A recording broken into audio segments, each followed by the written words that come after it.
Good afternoon, and welcome to this Hort report on the most significant financial and political news from the past 24 hours. Covering the period from 2:45 p.m. CEST yesterday, March 30th, to now, March 31st, 2025.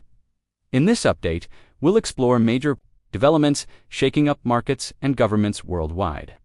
From courtroom verdicts to geopolitical maneuvers, the last day has delivered impactful stories. Let's dive into the biggest financial news first, followed by the top political headlines. Financial news: Charlie Javis convicted in $175 million fraud.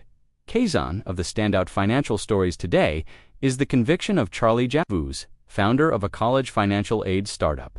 Yesterday, March 30th, a jury found her guilty of defrauding J.P. Morgan Chase out of $175 million. Javis's company had claimed to revolutionize how students access financial aid, but prosecutors proved she exaggerated her customer base by a factor of 10, essentially fabricating millions of users to secure the deal.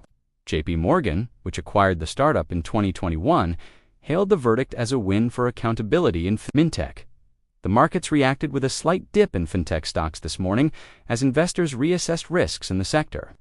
Analysts say this could trigger tighter scrutiny of startup valuations, especially in education technology, where hype often outpaces reality. Javis faces sentencing later this year, with potential decades in prison, stark reminder of the stakes in high finance deception. U.S. equity funds see massive inflows witching gears. Reuters reported late yesterday that U.S. equity funds recorded their biggest weekly inflows since November, with investors pouring in billions by March 28th. This surge reflects growing optimism about economic stability. Despite inflationary pressures hovering at 2.8% per recent PCE data, the rush into equities suggests confidence in corporate earnings, even as President Trump's looming tariff policies cast shadows over global trade. Automakers, in particular, are jittery news. Noted yesterday that some face steep exposure to Trump's proposed sweeping tariffs on imported cars. Tesla and Ford saw minor share bumps today, while foreign giants like Toyota took a hit.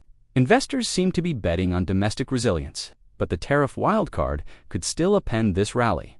World Liberty, financial and Trump family crypto venture neither, financial bombshell emerged from Reuters. World Liberty, financial cryptocurrency venture tied to President Donald Trump's family, raised over $500 million in the past day. Launched amid Trump's return to the spotlight, the project's governance heavily favors institutionally the Trump family, who've secured a lion's share of the funds. Industry experts are crying foul. Outside investors, crypto markets showed mixed reactions.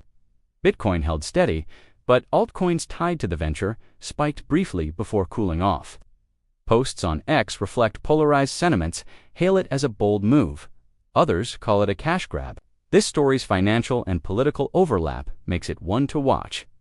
Political news: Trump threatens tariffs on Russian oil. The political front, President Donald Trump, dominated headlines again.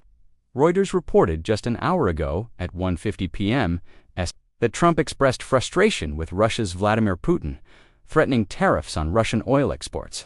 Speaking yesterday, Trump tied the move to stalled Ukraine peace talks, signaling a hardline stance. The Kremlin responded today, claiming Russia and the U.S. are still working on a resolution. But markets are spooked. Oil prices ticked up 2%. Morning. This escalation could reshape energy geopolitics, especially as Trump's administration eyes tariffs as a broader weapon, like his plans to penalize countries buying Venezuelan oil. Per the New York Times yesterday, allies and adversaries alike are recalibrating Israel's ceasefire talks intensified closer to the Middle East. CBS News reported late yesterday that freed hostages are pleading for a new Israel-Hamas ceasefire. With 24 captives believed alive in Gaza, renewed bombing has heightened urgency. Israel confirmed today it's made a kind of proposal, coordinated with the U.S., following rocket fire from Lebanon late Friday. The Washington Post noted this diplomatic push came hours after a deadly Israeli strike on Beirut.